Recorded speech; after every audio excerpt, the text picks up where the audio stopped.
আমার জালালিয়াতের কসম, আমার মহানত্বের কসম, আমার ক্ষমতা আর দাপটের কসম, আজীবন আমার বান্দা গুনাহ করবে, পাপ করবে, অন্যায় করবে, কোন এক তাফসীর মাহফিলে এসে চোখের পানি ছেড়ে যখন ক্ষমা চাইবে, আমি জীবনের সব গুনাহ মাফ করে দেব।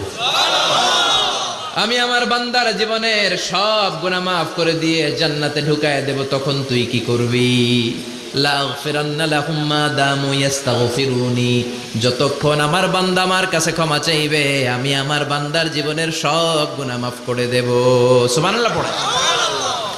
এজন্য রব্বুল আলামিন বলেন, ইয়া আইয়ুহাল্লাযীনা আমানু তুবু ইলাল্লাহি তাওবাতান নাসুহা। তওবার মতো তওবা করো। তওবার মতো তওবা করলে যত বড় অন্যায় হোক, পাপ হোক, গুনাহ হোক, সব গুনাহ মাফ করে দিতে পারে কে? আল্লাহ। সাইয়েদনা আদম আলাইহিস সালাম ভুল করলেন, শত শত বছর কাঁদলেন,